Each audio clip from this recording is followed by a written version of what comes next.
Over the past 5 years, the percentage of recorded music revenue Warner has spent on A&R costs, mainly on artist royalties and advances, has shot up. So artist royalties are now being considered A&R costs. That's weird.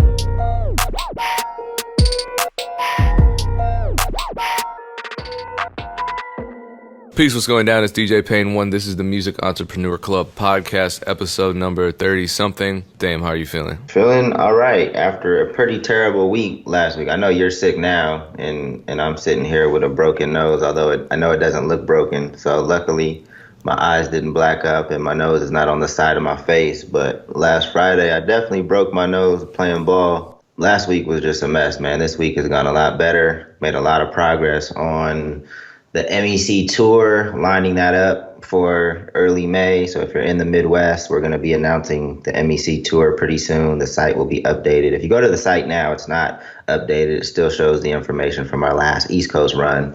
But we will be in the Midwest in May, and I'm looking forward to it because I've had some discussions with a lot of dope people that have already agreed to come out and drop some gems on you. So if you live in the Midwest, look forward to that. But yeah, man, this week is definitely an upgrade from last week. Last week was terrible. But yeah, feeling good today. I mean, my cough is ridiculous, so I push the panic button on my mic when I feel like I'm going to cough. Right now, for example. I'll try to fill in the silence for the coughs. So far, so good. So remember way back when we were talking about the news that came out where our record labels were signing a record number of artists. I think it was like 11 a day. No, it wasn't 11 a day, but it was quite a few. Yeah. Yeah, I remember that. Yeah, so a new article from my favorite publication, Rolling Stone Online, came out. It had to do with Warner Music Group going public and then a bunch of stuff subsequent to that announcement. But it asserts that, and maybe just tell me your initial reactions. Maybe you've read this. The article asserts that record labels now pay substantially more for A&Ring. I think I saw that, and it's like when I read that article, I kind of just breezed by it because I didn't really know. It seems like they put everything, like all costs related to an artist, into A&R, and I've never broken down like a record label's financial statement like that, and I didn't know what gets grouped into A&R, but it just seems like they have to pay more for advances because some of the leverage has shifted towards the artist over the past 10 years, given social media, our ability to build our own businesses and things like that. So it makes a lot of sense if the deals have to be bigger, if the advances have to be bigger. And I'm assuming that, the advances, basically everything gets grouped into A&R. That's what it seemed like. But I didn't dive into the details of that article, but it makes a lot of sense. Like as the leverage shifts to artists, and especially with like when bidding wars start, if all the labels want Lil Pump, Lil Pump is probably just looking for the biggest bag. So, it drives the price up. So to me, it makes a lot of sense. But what did you gather from that, or what did you pull from that? Well, to add to your concern about what expenses they're actually, putting under the A&R umbrella, I'll just read from the article. It says, over the past 5 years, the percentage of recorded music revenue Warner has spent on A&R costs, mainly on artist royalties and advances, has shot up. So artist royalties are now being considered A&R costs. That's weird. That's very weird. Yeah, I don't. Maybe that's a typo. I don't know, but that doesn't. If people didn't catch that Rolling Stone being your favorite article as a joke, I see a lot of mistakes in blog posts and articles that get written. I think more attention goes into the headline of everything that gets posted on the internet than the actual details. So I would need to verify that that's actually true, and maybe it's just a typo from whoever wrote that article. Because that wouldn't make sense to me.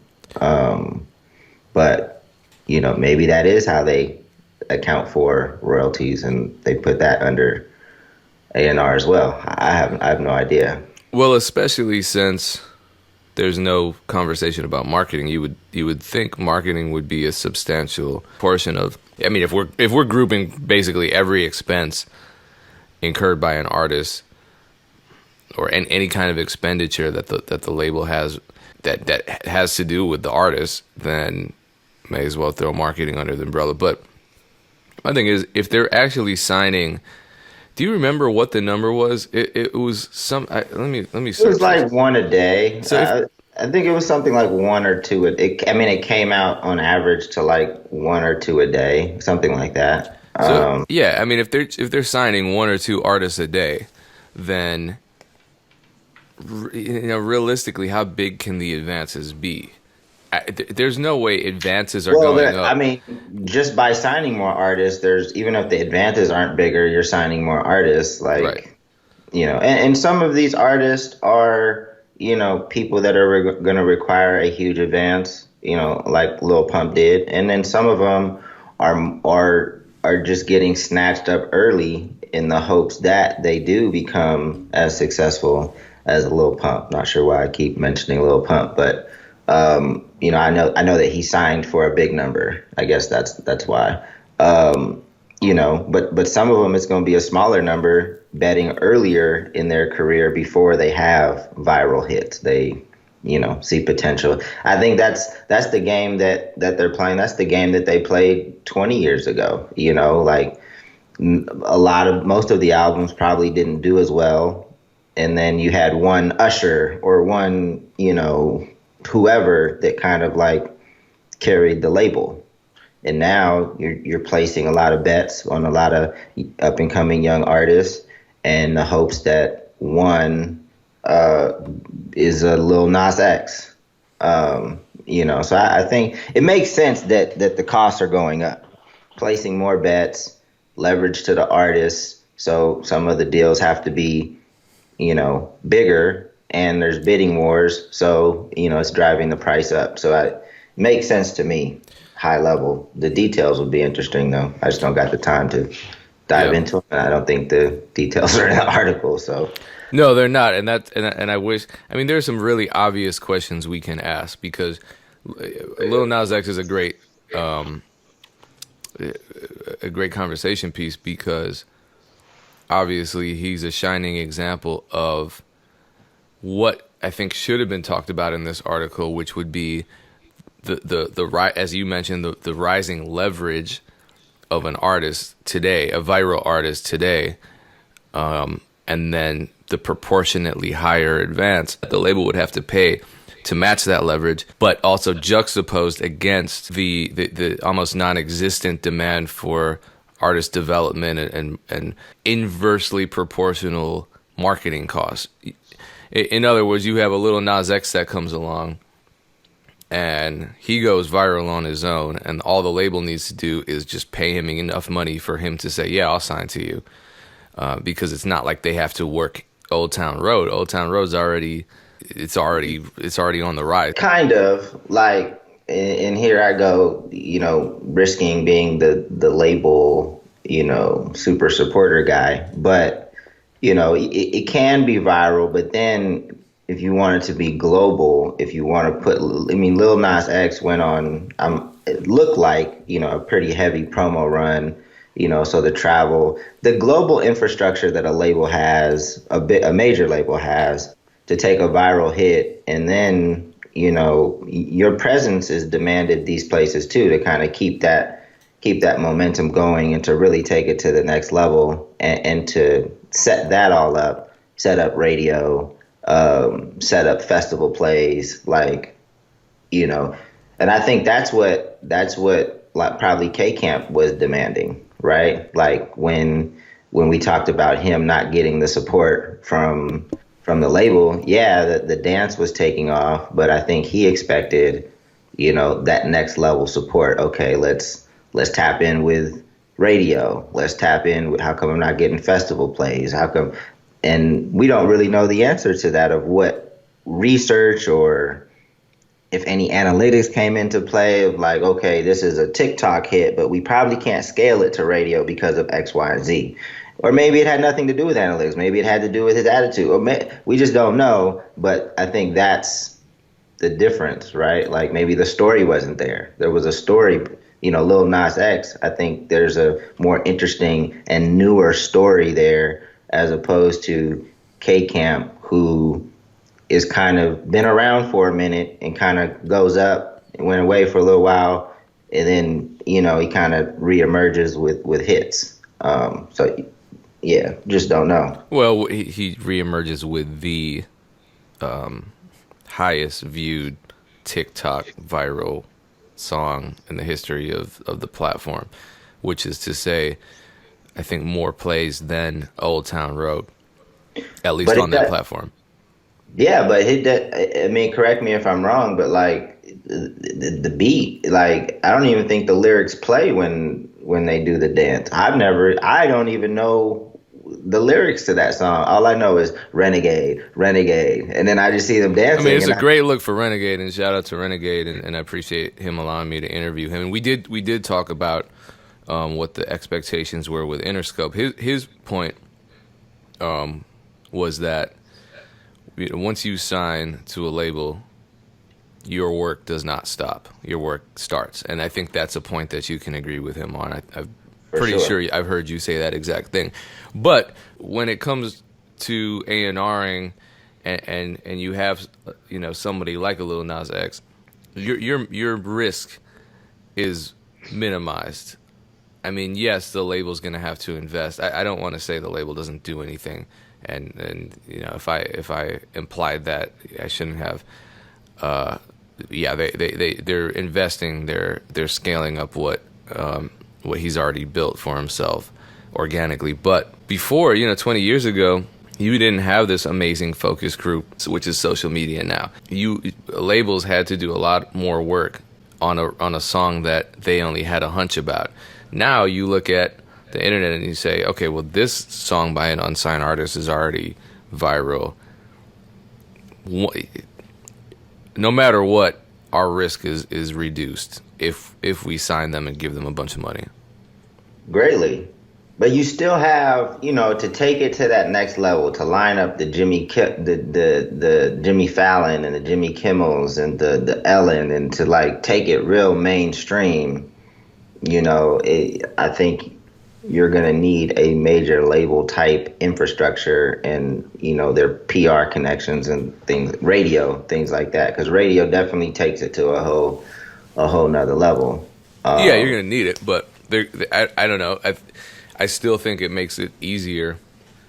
Yeah, for sure. Because at least the number, the numbers are there, and there's less convincing of the bigger platforms that this is something that you need to cover. So definitely not arguing that. I just think that, just because a song goes viral, it doesn't mean that it's radio friendly, and it doesn't necessarily mean it has the story behind it to really take it to Ellen. Yeah, no, that's true. I mean, I've seen records going viral on TikTok that did translate to YouTube to an extent, but certainly never made it to radio. And I think a lot of the artists didn't even get signed. But then again, I know a lot of artists whose music will never translate to radio, and they still get signed to labels, and they still get label support, just in a different capacity. Right.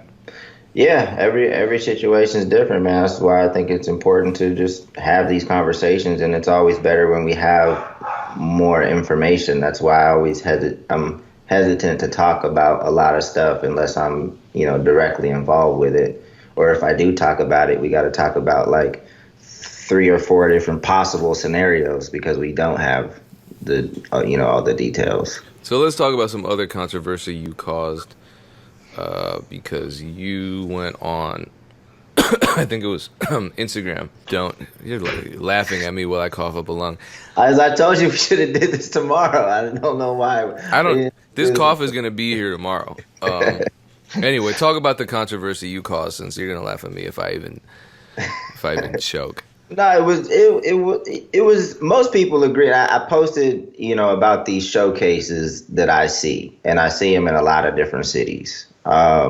And they're really just kind of a money grab. And I'm not the showcases that are charging, hundreds of dollars, sometimes $1,000 to be on them, right? And it really, in my opinion, is just a waste of money. And with South by Southwest coming around, I see it even more because there's a shitload of like unofficial showcases that get thrown around South by, and people don't really know what they're buying into. They're just excited to say that I'm performing at South by Southwest, And this is not to say that none of the unofficial showcases are relevant, but when you go to South by, you have to know, that there are official events versus unofficial events. And I have seen a few. Was there quite a few years, and some of the unofficial events are cool. But then some people, a lot of them, I would even go as far as to say most of them are not cool. And you get artists because you can't pay to get on an official event; they don't allow it, right? So just know that if you're paying for anything at South by Southwest, it's probably an unofficial event or somebody's doing something that they're not supposed to do. Because they don't allow the people that host the showcases, the official showcases, to pay to play scenarios. So at a bare minimum, know that if you're paying to do something at South by Southwest, it's not an official showcase. But anyway, most of the time, like, these things are a waste of money, right? And unless you're just paying for the practice to get on stage, if you're just paying for the enjoyment and you have the money to do it, I guess in that case, it's okay. But if you really think that this is going to do something for your career, I just have never seen that it does. And I don't want to close the door to all showcases, because I could think of a scenario where there is a showcase where people are actually in the room that can help your career. But most of the times I've seen, like, it might be some like fake A&R cats that are supposed to be judging the showcase or watching the showcase. And then I look over and cats ain't even paying attention. They're just drinking or talking. I've seen that many of times. And it's like, why did you pay or sell tickets or whatever you had to do to get on the showcase? What I would say is just make sure you do your research on the showcase, because I've never seen a showcase change anybody's lives or even really help them in the long run.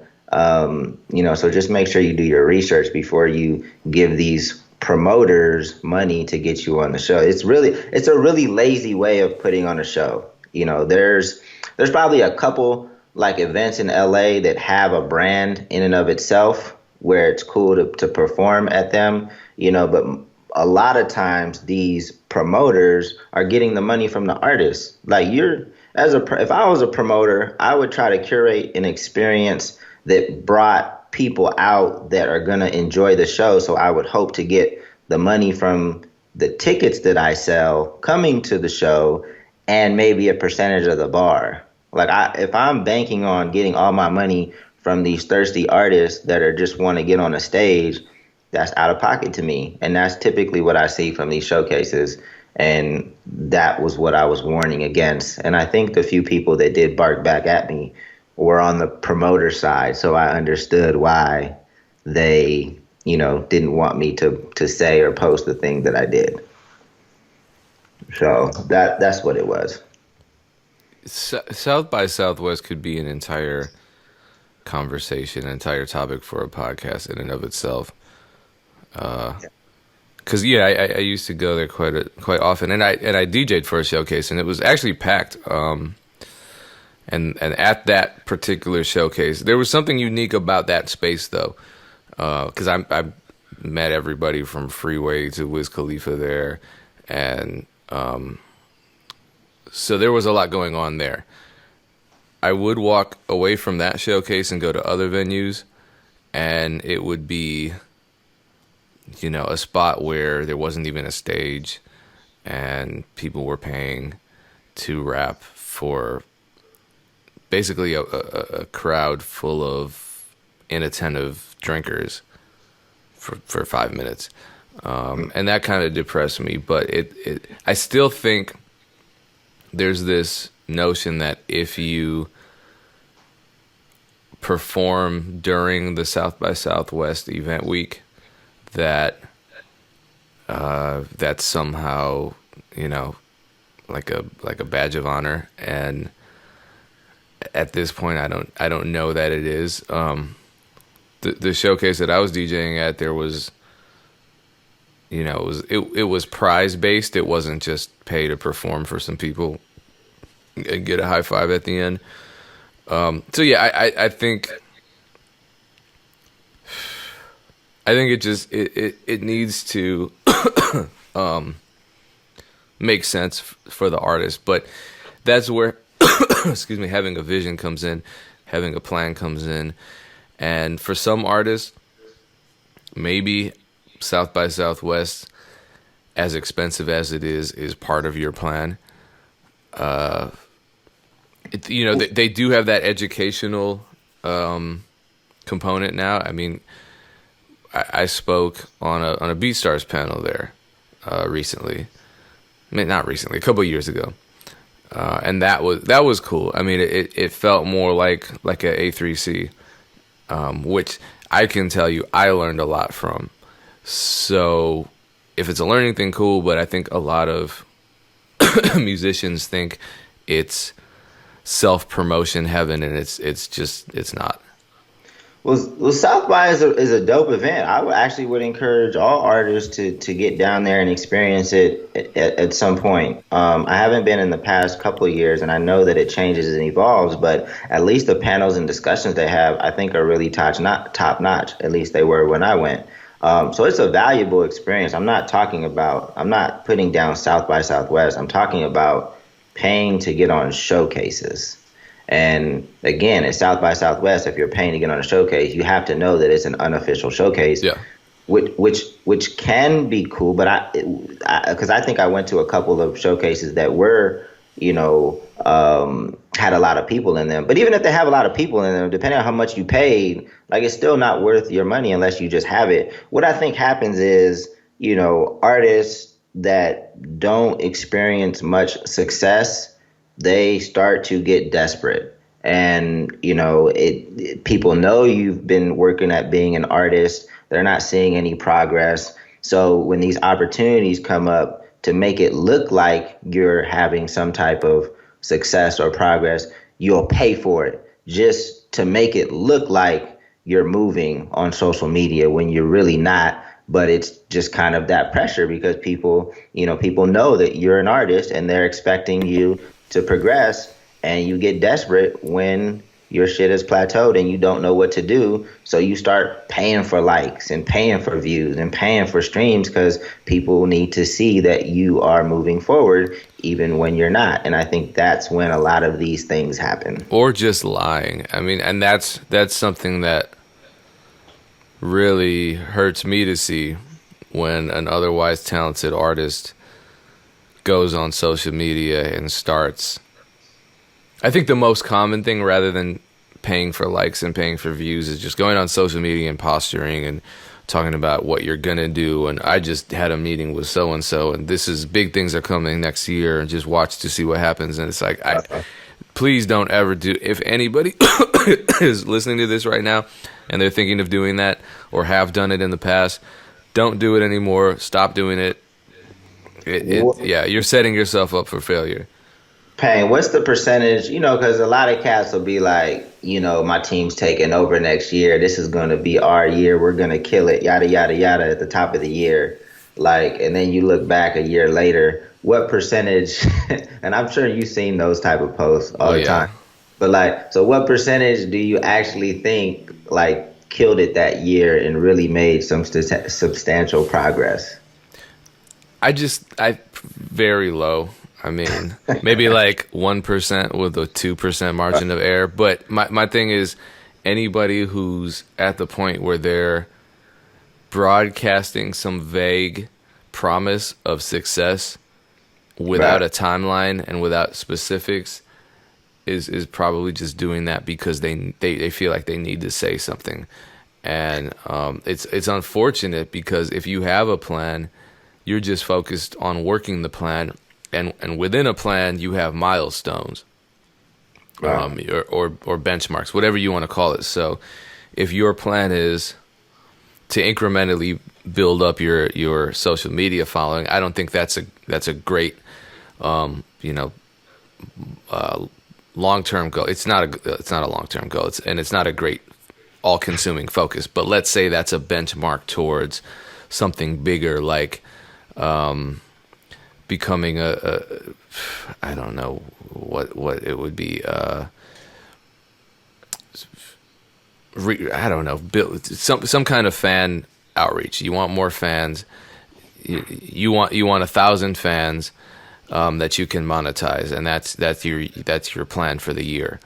And you start the year off with 1,000 followers, and somehow, because you're in your plan, it entailed creating good content, going live on Instagram all the time, having giveaways. At some point, you've tripled your following, and now you have, instead of 2,000 followers, now you have 6,000 followers. Great. Go on social media and say, hey, I'm so happy that I've reached this benchmark where now I'm at 6,000 followers and growing. That's not the same as saying, hey, I just signed to Def Jam, or my team's taking over the entire planet. We're global. Either get with us or get run over. It's not the same as that, which is actually bullshit. Yeah. But it's something to be proud of. So, and you're always talking about focus on and build on small wins. Yeah, talk about something real. You can actually, a lot of artists just want to talk about something huge, and it's like, that's not realistic. Talk about the small accomplishments that you're making, because they do matter. Yeah, because like I just mentioned, when you throw something ridiculous out there, or say you're about to, this is going to be your year, and you really don't have anything to stand on, you really probably don't even have a plan, you're going to start to feel pressure to live up to that, but you can't. So you got to fake it, and that's when you got to buy fake stuff and get on fake showcases, and take pictures from certain angles because the back of the room is empty, and you only need, so you're trying to show the two people that are actually in the room. Like, it's going to force you to do some real goofy stuff when you start putting yourself out there like that, because now you have pressure because people saw that. So just don't put yourself in that position. So if you haven't had success thus far, like, it's very rare that it just comes out of nowhere, right? Like, if I thought we were going to have, like, even working with Ja right now, like, I know we're going to have a good year because last month people consumed 125 million minutes of his content. It's not me just saying, oh, we're going to kill it this year. And I wouldn't even say stuff like that, but it doesn't come out of nowhere. So if you had no success in 2019 and your socials were terrible and your numbers were terrible, like, what makes you think this year is going to be any different? Like, there's typically is growth, right? Like, and it could be exponential growth, but it's increasing over time. Like, your likes, streams, views, all that, followers should be going up. If you didn't do shit last year, don't celebrate that you're taking over the universe this year. I would never just out of the blue say, we're going to do something amazing when I know that we don't have a plan. The numbers were stagnant. But, I look at Ja's numbers, that's not the case. Like, he adds about 15,000 subscribers to his YouTube every single week, and 125 million minutes. Like, that's not small, right? So I can be confident that good things are going to continue to happen. I can use that data to get people's attention to create more opportunities, right? It's not just going to come out of nowhere. We have something that we're standing on. But to those of us who aren't Big Ja, but it doesn't have to be. I guess that was a little bit of a flex, but like, it doesn't have to. Even if it was like 10,000 minutes one month, and then it's 15,000 minutes the next month, you're seeing progress, right? Maybe you got 15,000 streams one month, 30,000. 45,000, 60,000, and you see it going up. Like, it should give you more confidence that you're doing the right thing. So keep doing more of that. And even let me just add, if the success isn't coming from external sources, i.e., followers, traffic, that kind of watch time, it's still not wrong to share your own personal creative accomplishments either. Hey, I just released my 10th song. I just released my 5th official music video. I just went live for the 50th time. That stuff matters too, because that's you building consistency. That's your brand. That's your identity. And that's what people are now going to come to expect from you. So that. I think that's obviously the foundation. Big Ja had to start at that point, right? And then after creating this regimen for himself, where he was releasing the content and did it for X amount of time, that's when the people started noticing and seeing it. So yeah, I think most of it is just a content strategy. I would love to see somebody post a freestyle over a comment about how much better they are than everyone else in their city. I would much rather see somebody even post a snippet of a video that already came out the month before than see them post a vague statement about how they're about to take over or how they're sick of not getting any support. That's the other thing, because that's the flip side of this. When people get desperate, it's either flexing on something that they can't actually claim credit for, or it's, man, I can't stand all of you. You don't ever support me. Why don't you ever support me? The city doesn't support me. Because it's easy to feel that way. Let's put out some content. I mean, complaining, it's not just not going to accomplish anything. It's actually going to have a reverse effect, because if you're constantly talking about not having support, you're manifesting not having support. So don't do that, please, to yourselves. And the one thing that I would say, I am a numbers guy, so I am very analytical.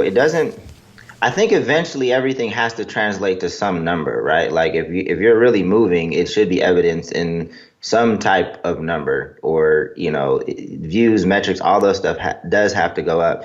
But I even get confidence, even with what we're doing with the Music Entrepreneur Club, like different people that give me feedback about what we do and the appreciation for what we do. That's not a huge number, but it comes from a certain voice and a certain person that gives me confidence, because I respect and value that person's opinion, right? So that's something that gives me more excitement even about the Music Entrepreneur Club, because our numbers obviously aren't going crazy, but I read the comments and I'm having conversations with people that I didn't have conversations with last year about collaborations and connecting, and that gives me fuel as well. So that it doesn't always have to equate to crazy numbers of views, but I think, when you do start making progress, it should be evidenced by some type of number, right? I mean, that's just a fact to me. It should be a fact to everybody. Well, yeah, and I mean, I think it will. But it just has to do with, being authentic and keeping your eye on what's important and having strong goals. So that being said, MEC Tour in May, MECTour.com is the website to check the status of the tour. Collab for the Crown announcement coming soon as well.